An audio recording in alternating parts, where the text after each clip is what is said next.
अस्सलाम वालेकुम नाज़रीन, मां आहियां शुएब अली उमरानी ऐं तव्हां ॾिसी रहिया आहियो BR टाइम न्यूज़। सभ खां पहिरियां शामिल कंदासीं हीअ रिपोर्ट। चीनी कंपनीअ कोरोना वायरस ख़िलाफ़ तैयार कयल 2 करोड़ वैक्सीन पाकिस्तान खे फराहम करण जी आछ करे छॾी। ब्लूमबर्ग पंहिंजी रिपोर्ट में चयो आहे त चीन जे साइनोफार्म वैक्सीन 31 जनवरी ते पाकिस्तान खे मिली वेंदी। पाकिस्तान पहिरें मरहले में 2 लख वैक्सीन जो ऑर्डर बि ॾेई छॾियो। कराची में सूबाई कोऑर्डिनेशन कमेटीअ जे इजलास दौरान सिंध जे वॾे वज़ीर मुराद अली शाह ऐं वफ़ाक़ी वज़ीर अली ज़ैदीअ विच में सख़्त जुमलनि जी ॾे वठि थियण जो इंकिशाफ। वॾे वज़ीर मुराद अली शाह वज़ीर आज़म इमरान ख़ान खे वफ़ाक़ी वज़ीर ख़िलाफ़ शिकायती ख़त लिखी छॾियो। अली ज़ैदीअ जो बि जवाबी ख़त वॾे वज़ीर ख़त में चयो आहे त कोऑर्डिनेशन कमेटीअ जे इजलास दौरान अली ज़ैदी गैर पार्लियामानी ऐं नामुनासिब ॿोली ॻाल्हाई। अली ज़ैदीअ जवाबी ख़त में लिखियो आहे त मुराद अली शाह इख़्लाक़ जो दाइरो पार कयो ऐं मुराद अली शाह जो ख़त तकबर जो इज़हार आहे। सिंध हुकूमत वफ़ाक़ी वज़ीर अली ज़ैदीअ खे कोऑर्डिनेशन कमेटीअ मां नेकाली ॾियण जो मुतालबो करे छॾियो। सूबाई वज़ीर सईद गनीअ चयो आहे त अली ज़ैदी वफ़ाक़ी वज़ीर थियण जे लाइक़ ई न आहे। इजलास दौरान हुन वॾे वज़ीर सां बदतमीज़ी कई पर वॾे वज़ीर खेसि जवाब न ॾिनो। उन इहा बदतमीज़ खे कमेटीअ मां नेकाली ॾिनी वञे। बिलावल जी बेइतमादी रिथ वारी तजवीज़ नई न पर पुराणी आहे। नून लीग जे एहसन इक़बाल चयो आहे त सेनेट में अक्सरियत बावजूदि चेयरमैन ख़िलाफ़ बेइतमादी रिथ कामयाब कराए न सघियासीं त हाणे कीअं कामयाब थींदी। हुकूमत ख़िलाफ़ फ़ैसिलाइतो मार्च थियणु घुरिजे। पानामा फ्रॉड हुयो, ब्राडशीट बि फ्रॉड आहे। बिलावल समझदार ऐं बालिग़ थी वियो आहे। बेइतमादी रिथ अपोज़िशन जो हक़ आहे। जंहिं ॾोह कयो आहे उन लाइ फ़क़ी मिलणु घुरिजे। घरू वज़ीर शेख रशीद चयो आहे त सेनेट चूंड में PTI जी 1 सीट वधंदी। ब्राडशीट केस मां घणो कुझु निकिरणो आहे। इस्लामाबाद हाई कोर्ट पारां नेब जांच ते अकाउंट ब्लॉक करण वारे अमल खे गैर क़ानूनी करार ॾेई छॾियो। अदालत पारां फ़ैसिले में चयो वियो आहे त रुगो इल्ज़ाम ते सालनि ताईं अकाउंट मंजमंद करणु बुनियादी हक़नि जे ख़िलाफ़ आहे। नेब एक्ट 23 तहत अकाउंट मंजमंद करे नथो सघिजे। नेब आर्टिकल 12 तहत ऑर्डर करे। नून लीग जी नायब सदर मरियम नवाज़ चयो आहे त इमरान सरकार जी ताबेदारी नाअहली ऐं नालाइकीअ जी सज़ा पूरो पाकिस्तान भोगे रहियो आहे। अनाड़ियुनि जे तमाशनि सबबि समूरो मुल्क दुनिया में ख़्वार ऐं ख़राब थी रहियो आहे।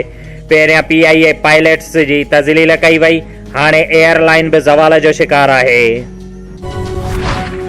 वफ़ाक़ी वज़ीर शिबली फराज़ चयो आहे त PDM जी सघ ख़तम थी वई। हाणे उहा तहरीक नाहे रही। अपोज़िशन वटि सिर्फ़ु मायूसी, नाअहली ऐं नाकामी रहिजी वई आहे। चूंडियल हुकूमत किराइण जी ख़्वाहिश रखंदड़ अवाम जे नज़रनि में किरी पिया आहिनि। ब्रेक्सिट मामिलो NRO जी सियासत खे ज़ाहिर करे थो। इलेक्शन कमीशन पारां स्क्रूटनी कमेटीअ जी रिपोर्ट जमा थियण बैदि फॉरेन फंडिंग केस जी कार्रवाई खुलियल नमूने हलाइण जो ऐलान। इलेक्शन कमीशन जे तर्जुमान चयो आहे त केस जे खुलियल या बंदि कमरे में ॿुधणीअ बाबति मुंझारो हुयो। स्क्रूटनी कमेटीअ जी कार्रवाई धुरियुनि जे मौजूदगीअ में जारी आहे। ओपिन नथी हलाए सघिजे। कमेटीअ जी रिपोर्ट मुकमल थियण खां पोइ फंडिंग केस जी ॿुधणी ओपिन हलाई वेंदी। कुबो सईद खान जो मशहूर ज़मींदार मीर अब्दुल ख़ालिक जी गाॾीअ जो हादसो थी पियो, जंहिं जे नतीजे में कुबो सईद खान जो मशहूर जॻहियुनि जो मिस्त्री नूर हसन चनो फोत थी वियो। मीर अब्दुल ख़ालिक खोसो ऐं फर्ज़ंद तारिक खोसो ऐं हुन जो नंढड़ो ज़ख़्मी थी पियो, जिन खे लाड़काणो मुंतक़िल कयो वियो। दरिया खान मरी लॻू ॻोठ कहकाट में लाशारी बिरादरीअ जे 2 बिरादरियुनि में झेड़ो थी पियो। झेड़े दौरान लठियूं लॻण सबबि हिक धुर जो गुलज़ार लाशारी ऐं जॾहिं त ॿी धुर जो फैज़ुल्ला लाशारी, औरत हनीफ़ा लाशारी, राबिया लाशारी ज़ख़्मी थी पिया। ज़ख़्मियुनि खे रूरल हेल्थ सेंटर दरिया खान मरी इलाज लाइ आंदो वियो, जिन खे इलाज बैदि नौशर फेरोज़ मुंतक़िल कयो वियो।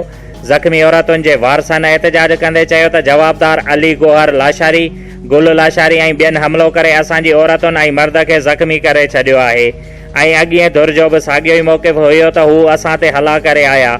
यादि रहे त ॿिन्ही धुरियुनि में घणे वक़्त खां संगावती तकरार हलंदड़ आहे।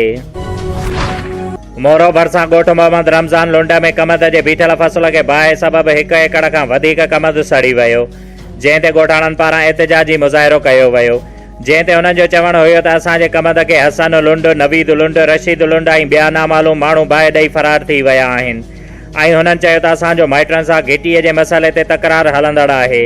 ॻोठाणनि पारां बाहि ते ज़ाब्तो आंदो वियो, वधीक नुक़सान खां पिणु बचायो वियो, जंहिं ते हुननि SSP मोरो ऐं ॿियनि वस वारनि खां इंसाफ़ जी घुर कई आहे।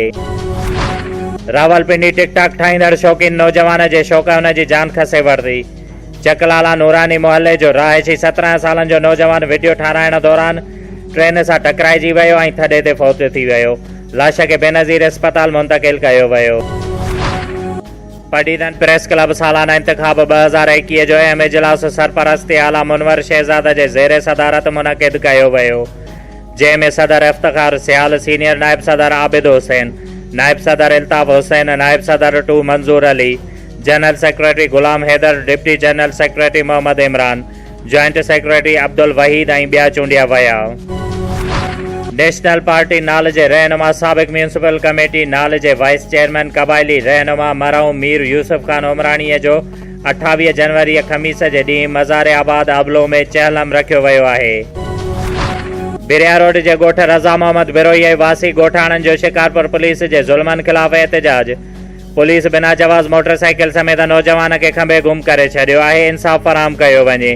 जंहिं ते अब्दुल फताह बिरोई, मोहम्मद कासिम बिरोई ऐं ॿियनि जो चवणु हुयो त 10 ॾींहं अॻु असांजो 25 सालनि जो नौजवान मोहम्मद आलिम बिरोई पंहिंजी मोटरसाइकिल ते ॻोठ अची रहियो हुयो त मिठलाबाद स्टॉप वटि शिकारपुर न्यू फौजदार थाणे जी पुलिस SHO अब्दुल कादिर चांडियो पुलिस अमले सां गॾु खेसि तशदुद जो निशानो बणाए खंभे गुम करे छॾियो आहे। जंहिं ते हुननि SSP शिकारपुर ऐं वसवारनि खे अपील कई आहे त नौजवान खे आज़ादु कराए खेनि इंसाफ़ फराहम कयो वञे। शोएब अली उमराणीअ खे ॾींदा इजाज़त। वधीक ख़बरुनि ऐं अपडेट्स लाइ ॾिसंदा रहो BR टाइम न्यूज़।